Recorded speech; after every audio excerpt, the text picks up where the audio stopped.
Well, that was hectic. It never fails. I'm just about to go on, and something happens. And in this case, it was funny because yesterday I was trying to do a file transfer to a client, and the file wouldn't go. And I tried to get the file to go, and it wouldn't go. So I checked my internet speed, and it was like at 35 megabits download per second. You can get 200 now for almost free, and I was getting 35, and I paid for 400. So I had to go through this whole big thing and get new Wi-Fi set up and all this other garbage, and my daughter is home for the first time in 2 days. She's been out of town, and just as we're starting this thing, Dad, what's the Wi-Fi password? Kids. Okay. How's it going? I'm sorry I'm a minute late, but kids. All right, well, we got a lot to do, and we're doing 2 different bourbons today. Old Ezra is the thing. So what we're going to do is we're going to do it the 90, and then we're going to do the 99. So I'm going to need this because I can't see anything, and I'm not going to allow any error. Now, I've had the Ezra Brooks 90 before. And it is a decent little utility whiskey. It's one of those that if you don't have anything else, that it's a pretty good one to go with. Hey, Robert, how are you? And then I'm going to go ahead and open this one and get it open and get it breathing. This is the 99. I'm excited about this, actually. The Ezra Brooks 90, like I said, it's a decent little utility whiskey. It's only 90 proof. I think it's aged probably for the minimum of about 4 years. For it to be called a bourbon, it has to be, I think, at least 2 years, depending on where it is. As a matter of fact, I've got some definitions for you. While this is breathing, I got some definitions for you. Sometimes you look at a bottle of bourbon like this, and it says Kentucky Straight. What does that mean? Does it mean it doesn't have anything else in it? No. As we've slowly found out over time, whiskey has an entire nomenclature that goes along with it. It can be called bourbon if. It can be called whiskey if. It can be called rye if. It can be called Irish whiskey if. It can be called Tennessee whiskey if. All this Japanese whiskey if. There's all these different types of whiskey, and they all have to do basically with marketing. Tennessee whiskey is bourbon, but it has to be made in Tennessee. And it has to be done with charcoal filtering. Otherwise, it's not Tennessee whiskey. So, other than that, it's bourbon. But it's Tennessee whiskey. So, that's just an example. All right, so I wrote down a bunch of terms for you, and I'm going to tell you what it is. All right, bourbon is legally protected under Title 27. Okay? That's a code of the federal regulations from 1964. Hey, Aaron. Turd. It's got to be made of 51% corn. Must be distilled at no higher than 160 proof. Must be barreled at no higher than 125 proof. Must be barreled at no less than 80 proof. Must be put in a new charred oak container, but not necessarily a barrel. Okay. So that's bourbon. Now, straight bourbon, to be classified as straight bourbon, it has to conform to all those other guidelines and be aged in a charred oak container for at least 2 years. Okay? If it is aged less than 4 years, an age statement must also appear on the label. So let's just look and see if this has an age statement. Hey, George. How are you? I got George down here, too.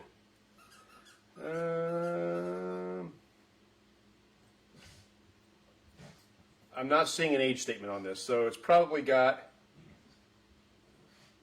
4 years. Why do they make the writing so small anyway? Really? I mean, how beefy do these glasses need to be? All right, so straight bourbon, again, it has to be aged for at least 2 years, and if it goes under 4 years, there has to be a label statement that says aged under 3 years, under 2 years, aged for how long it's been aged. This one's been aged for 4. Probably that's the minimum to be straight without having a label statement. So since there's no statement on this, let's say 4 years, okay? It may not contain any additives or flavorings, so you're not going to find a peach Ezra bourbon or a straight bourbon. It has nothing to do whether it's a blended whiskeys, because most whiskeys are blended unless they're a single barrel. And even then. So anyway, Kentucky straight bourbon. To be classified Kentucky straight bourbon, the guidelines of straight bourbon must be adhered to, in addition to having been distilled and aged for at least 1 year in Kentucky. So that's the difference between straight bourbon and Kentucky straight bourbon. And then there's other ones. There's finished bourbon, and then there's single barrel, and then there's small batch. There's a bunch of them. So anyway, those are the distinctions between everything. And it's easy to find online. That's why I was able to find it. I'm kind of a mental midget sometimes. So we're going to get that sitting, get it thinking a little bit. And then we've got some stuff we're going to do. Like I said, this is packed. This is a packed episode. So, are you serious?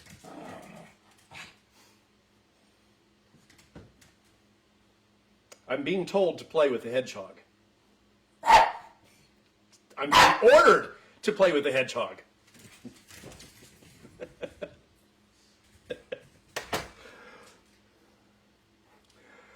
Okay. All right. Well,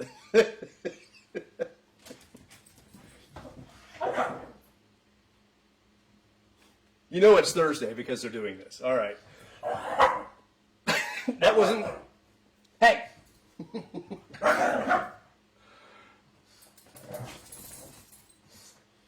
Go away. Come here. Come here.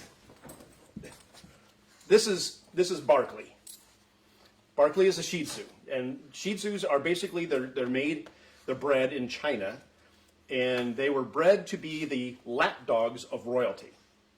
That's what their job is to be the lap dog of royalty, and that's all they do. That's all this one wants to do is sit on my lap and fight with his brother. So are you good? Are you settled? Yeah. So this is Chewy. Hi, everybody. Or Barkley. I'm sorry. Choo choo. Come here. This is Chewy. He's the fatty, and he says hi. And he likes to sit on Daddy's lap too. He's the grumpy one, and he's the fat one, and he's the one with only half his teeth. And they're both very jealous dogs. Okay. Now that we've gotten that out of the way and they feel the love, we got Barkley to get Chewy somebody to play with. They never play, but they are tonight. Okay. All right, I'm sorry for the digression. Let's get into this, shall we? So this is the 90 proof Ezra Brooks. It has a nice bouquet. It's got a lot of nice caramel to it. I got some vanilla, maybe some chocolate, actually. I definitely have chocolate on the nose. I mean, this has got a better bouquet than some of the other ones I've tried, really. And this is only the 90 proof, and it's a little bit timid, which is why I'm excited about the 99, because it's going to give a little to that timidness. Now, I did, like I normally do, I printed out some notes. Charred oak, vanilla, caramel. Well, shoot, I got that. They say peanut. I got chocolate. They got peanut. Let me see about that. Oh, actually, that's for the 99. Sorry. Ignore me. Yeah, I'm not getting peanut. I'm getting chocolate. So, all right. So that's we've let it wait long enough. So let's give it its paces here.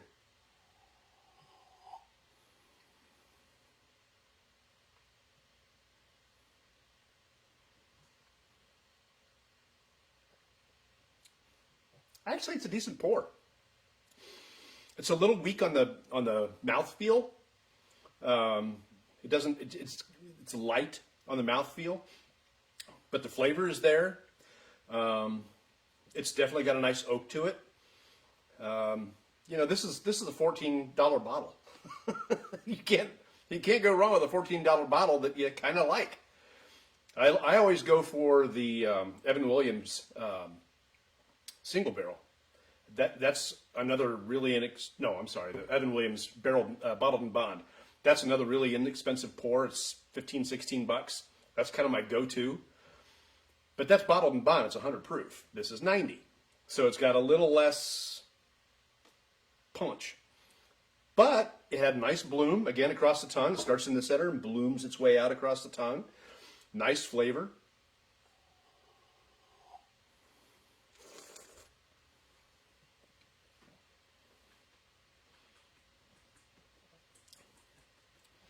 That oak is present. It's really nice and balanced. It's got a butteriness to it. I'm still catching that chocolate a little bit on it. I like it. I do like it. Got to bring out George. We introduced you to George last week. This is my ice bucket, George, and I've had this in my family for probably as long as I've been alive, if not longer.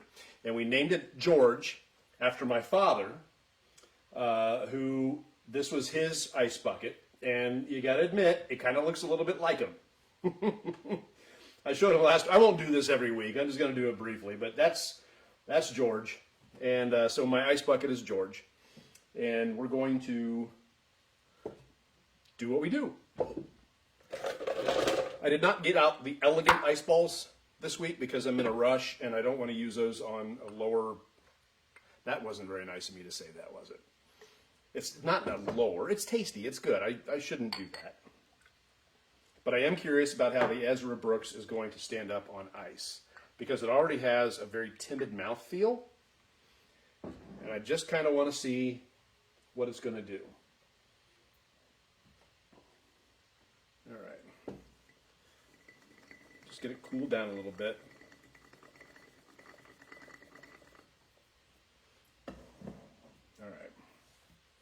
I had some information about Ezra Brooks, I thought you might enjoy hearing, but maybe I didn't do it. Yeah, I did, a little bit. Let's give this a shot first.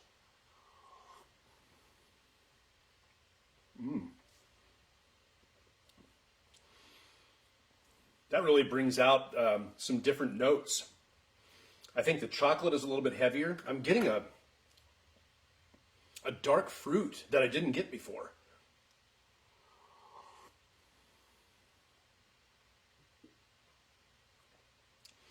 Possibly dates. That's pretty good. There's a very slight mint to it. I don't know if it's mint or not. I think it's mint. I can't be 100% sure. That's the feeling I've got, is that it's mint.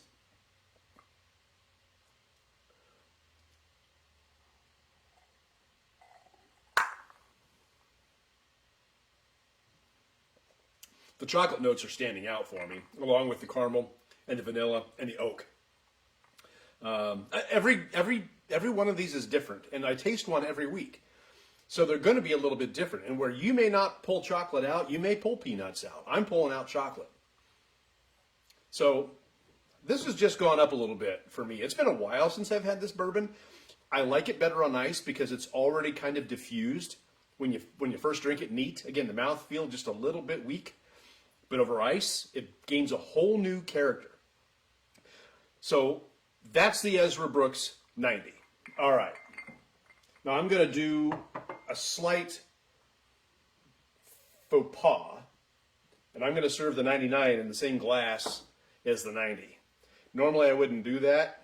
You know what? I don't have to do that. I do have a Glencairn glass. I like to do it in the same glass to be fair, but since this is the first time I've ever had the 99, I want to give it a fair shot, which means it probably needs to be in something that I can smell a little bit better. So let's just...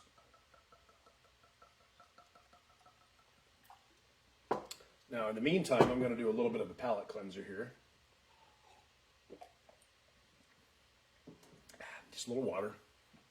All right. So this is I'm going to guess this is the same product as the 90. All the research that I did said that it's essentially the exact same thing.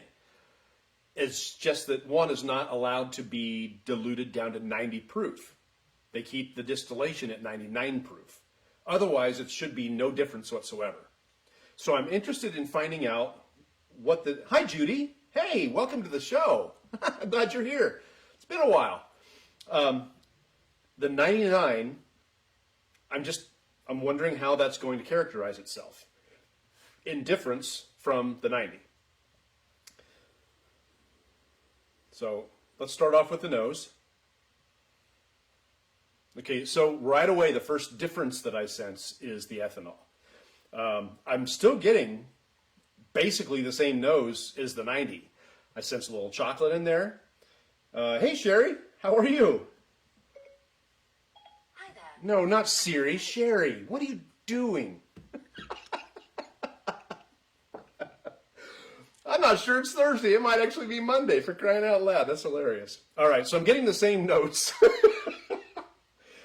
Remind me, Sherry, not to say hi to you when I've got my phone open. Same notes, the caramel, the vanilla, a little bit of chocolate. And as hard as I try, I still don't get peanut off of it. Nose notes that I got, one of them said peanut. And that wasn't the only one. So there was one that I got from the Whiskey Wash. Okay, there's a couple of them I can agree with. They talk about a slight citrus and some peach and honey. And vanilla, of course. I don't get apricot. It smells as good as spring leaves after a long winter with its bright floral hints. What? Okay.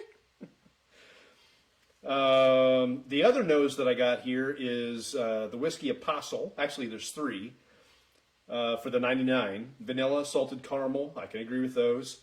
Oak spice. I smell the oak.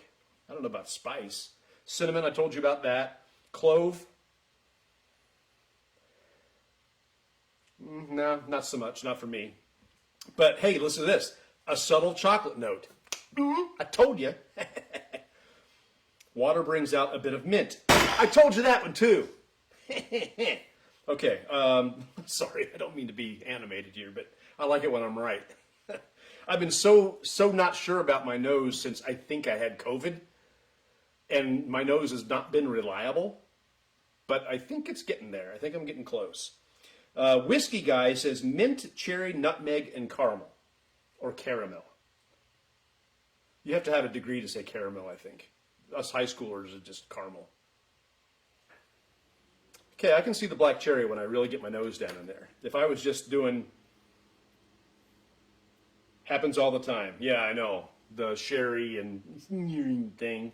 Yeah, I'm sure it does.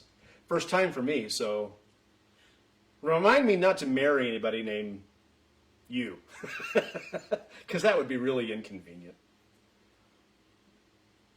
Or not.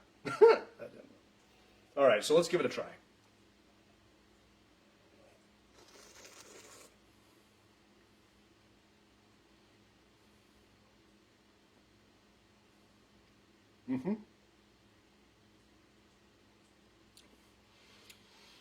Okay. For something that's supposed to have the exact same mash bill, that's a lot different. All the notes were there are still there. Chocolate is diminished somewhat, taken place by hazelnut. Now, the tasting profile that I saw said peanut, but I'm getting hazelnut. Definitely more of the oak barrel in it.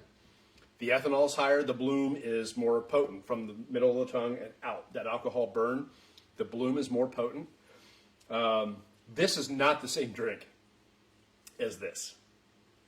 This is one I could see I could have this. I could have this, and this is one I would want. I would yearn for. That's good. I like that. It's amazing the difference. It's the same mash bill. It's the exact same pour. Just this one has 99 proof and this one has 90. It's amazing. Let's do it again.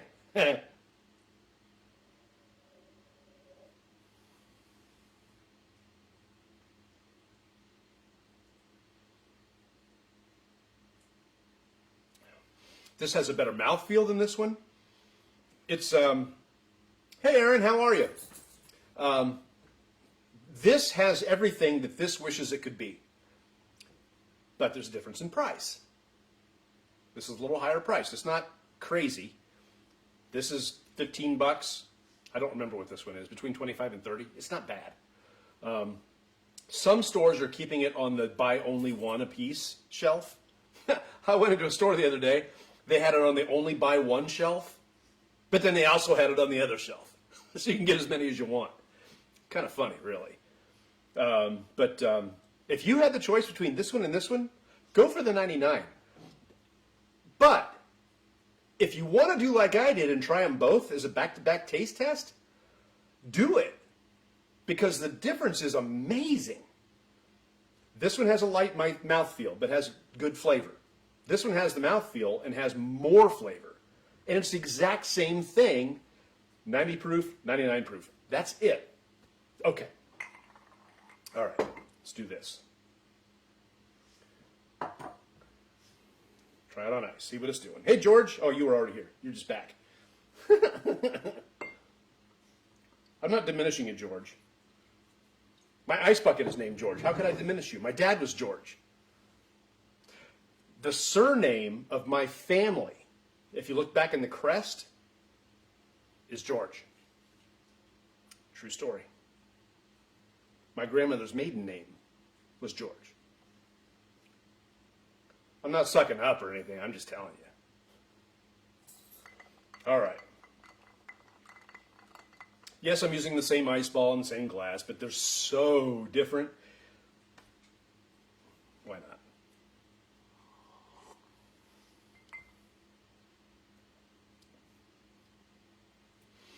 The hazelnut comes out stronger for me on ice. The chocolate goes away completely. Cinnamon is light on the ice. It was better on the neat. Vanilla comes out strong. Chocolate's still there, but just not enough. Not much there.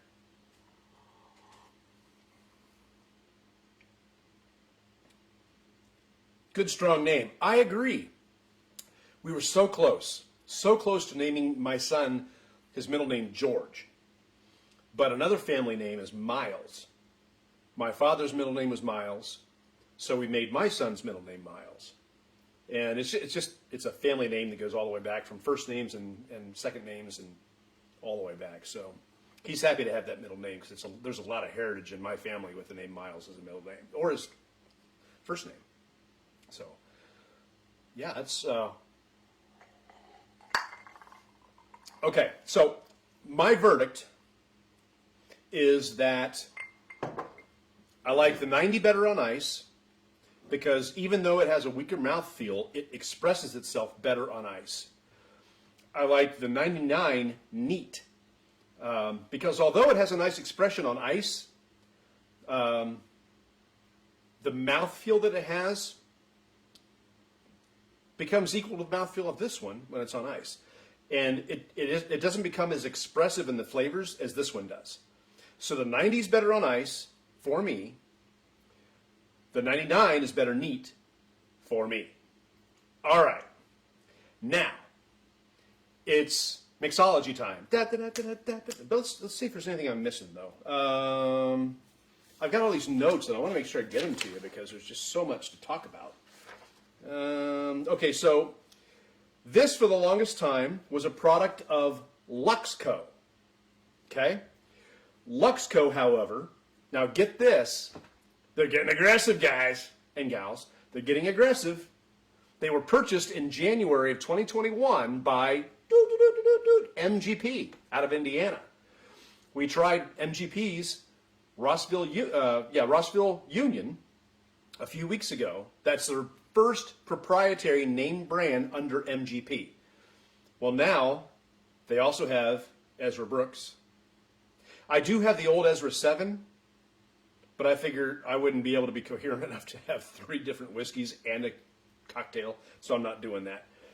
But let's see, MGP was in the shadows and now has, they also have George Remus. You may have heard of George Remus.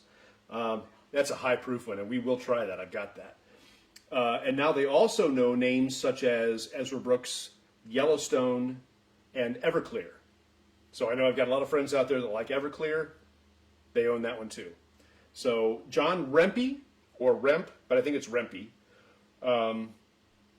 talks about this drink, and he said exactly what I said it was. In our tasting room, the people in the tasting room suggested a higher proof version of the 90. Hence this. So it's the exact same pour, just a different proof. It's only 4.5% increase in alcohol by volume. Doesn't sound like much, but look at this. Listen to what this says. It can nonetheless make a huge difference in a whiskey's flavor, body, and mouthfeel. What did I say? What did I say? Mouthfeel. Yeah, I told you that. It's amazing. Let's see. One other thing about this bottle. You see that there's a difference in the bottles. This is just a standard, low-cost, regular bottle. This one has a different look to it. It has the wider top, the wider neck, rounded top, and, I don't know if you can see it, but they have Lux Row Distillers in the glass, which is very reminiscent of the old bottles of the Prohibition era. And before, actually. So you won't be able to miss this one on the shelf. The Ezra Brooks 99. All right, now. So the recipe that I have for the mixed drink, make sure I have nothing else to share with you. I don't. The recipe I have for the mixed drink, I think is going to be kind of fun. I'm looking forward to this one, actually. I look forward to all these, but this one I think is going to be a little extra fun. It's called a Bourbon 75. There's something called a French 75 that people do with gin. So think about this recipe and replace it with gin if you want to do the French 75. We're going to do it with bourbon because that's what we're going to do it with. Now, I can do it with gin. I've got gin in the house. But I think one more drink ought to be enough. So here we go. This is the Bourbon 75. We're going to need... that's going to be too much. I think that's going to be... Nope, that's perfect. Okay. So we're going to use the 90 for this because that's what the recipe goes for, is the 90. I'm going to need this. Oh, George, time to do your job. You're going to need... Oh, I got this. Might as well use this. Yeah.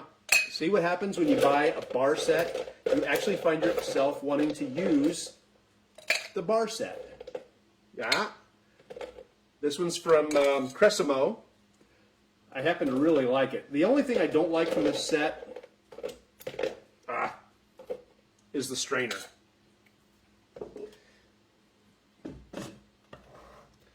The strainer I got with this set is this one. And it doesn't quite cover the glass in the same way. I like the other one that I bought, which is wider and covers the whole glass. And that spring goes down in there, right? Now, I'm not going to use that tonight anyway. I just wanted to show it to you. That's the only thing I didn't really like. Everything else I like about it. All right, so we're going to use 1.5 ounces of Ezra Brooks. This is the 90. We're going to mix this with the 90. Because at 90 proof, and without a lot of mouthfeel and a lot of body, but good flavor, this will make for a really good mixer. All right. So then we use a half a teaspoon of honey, and I'm just going to guess that one. That looks good. Because I didn't bring a teaspoon over with me, and I like honey, so you're not going to ruin this drink. All right, so, and then we get this out. I forgot a knife. How did I forget a knife? I brought a knife over here. I forgot my stupid knife. Ah, shit. First cuss word for the show. Sorry.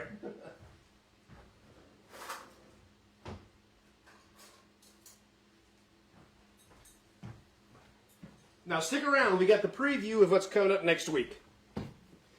All right, so we'll cut this in half.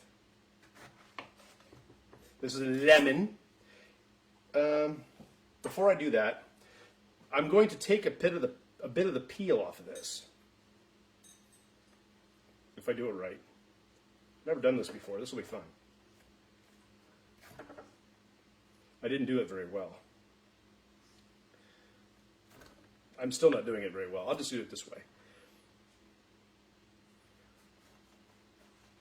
There. Okay, so we're going to squeeze this in here. I know a lot of times I use that fake lemon juice, but tonight I'm doing the real thing. All right, this did not come out like I wanted it to. I have the tool to do it and everything, but I'm not experienced with it, so I'm going to do it the old amateur way. There we go. Okay. That's right, I'm drinking and using sharp knives. All right, so we got the honey, we got the lemon, we got the bourbon. We take that, and the cap for this is over there, so I'm going to use my hand.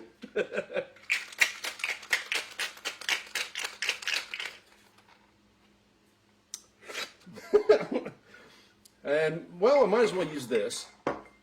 So then we put that all in there. Now, once that's in there, check this out. Now we get fancy-dancy. Get the cover off the Champagne. Now, just so you know, this Champagne is not going to be going to waste because I got orange juice. So there's going to be mimosas tomorrow. But this is a good Champagne because it doesn't have a screw top. I also didn't buy the most expensive one, but I didn't buy the cheap one either. So once it's mixed and once it's poured in, that's how to do it. You don't let the cork fly because it could hurt somebody. But I've learned that because I was a wedding DJ for many, many years. And after it's all done, you add a little bit of champagne. That's about right. It's only about, 3 ounces. I could do more. You add it on top. And then you take that thing here and you twist it. And hopefully it'll stay in a twist, unlike mine. And then you garnish it. That is a Bourbon 75.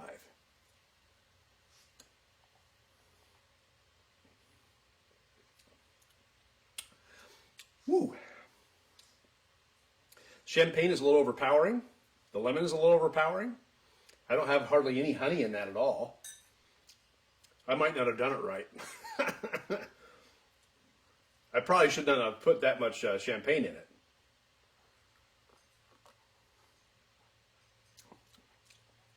Although, I can see where with gin that would be pretty good. Or maybe a little more 99 in it. We'll put some 99 in it. And this gives me an opportunity to use my spoon from my bar set. Ah, man!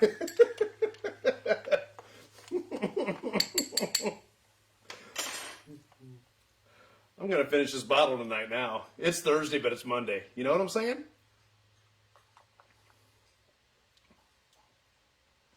That's a little better. All right. Well, before I embarrass myself any further, I'm going to give you a preview of what we're doing next week. The first thing we're going to do next week is make sure the dogs are in another room, because now I can hear them eating. And you probably can too. So next week, this is a mess. Sorry. Okay, so next week, here's what we're doing. Da-da-da-da! Angel's Envy. I've started to do the previews because I want to get ahead of it and I want to be able to take photos. Now this one, I'm happy to say already has photos taken. As a matter of fact, I took one in the wintertime and we put it online, and Angel's Envy asked my permission if they could put it on their social media because they liked it so much. And I'm like, well, yeah, absolutely. So this one, I first became acquainted with this one back in 2017. I happened to have a bottle of it in the house, and we were making a movie at the time, a short film, and one of the cast members said that they really liked Angel's Envy, so I got it out, and we shared it amongst everybody, and we went through the whole bottle that night. There was a bunch of us. But crazy enough, after that happened, Angel's Envy got really popular.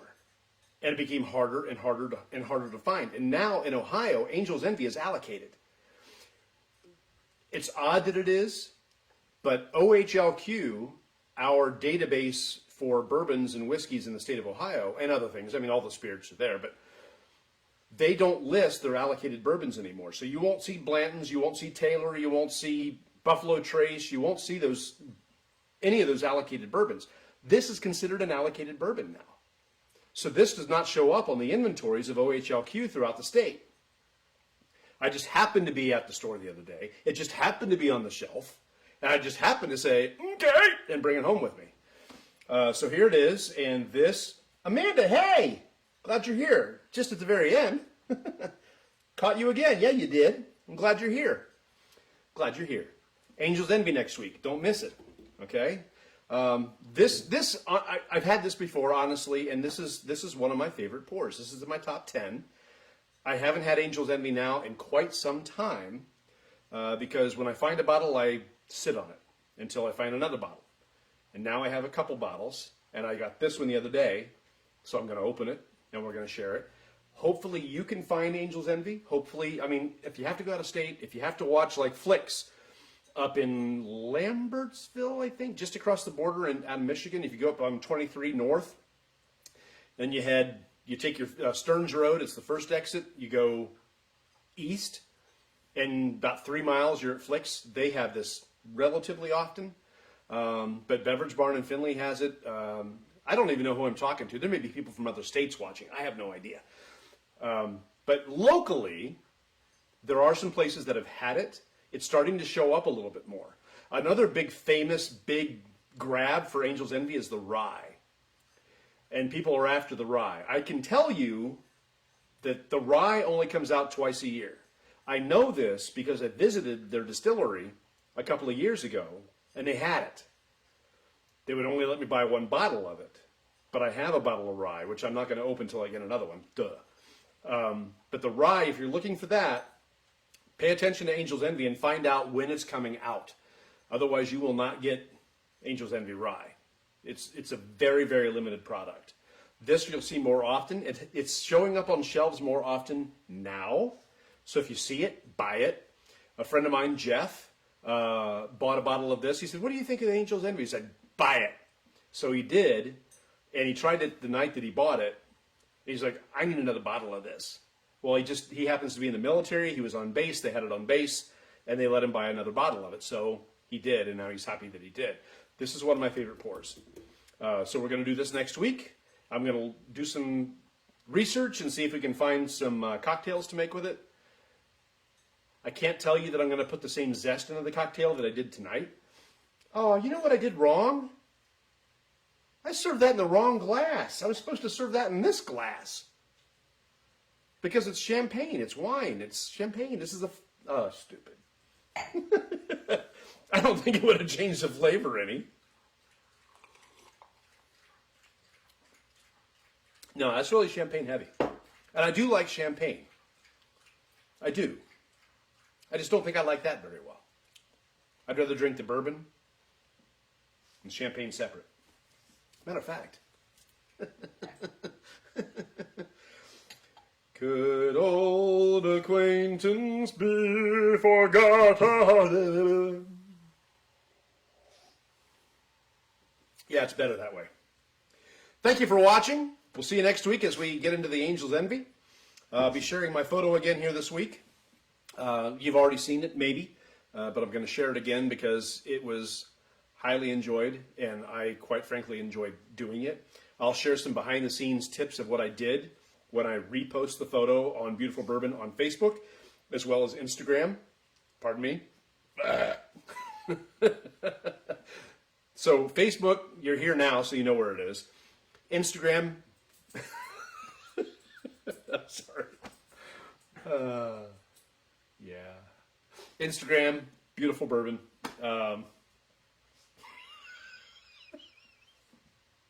It's like when you're in church and you want to laugh and you can't, so you laugh harder. You hear like for an hour. Yeah, that's what's happening. So next week, thank you for watching. I don't know where I am. I will see you then, and thanks again for watching.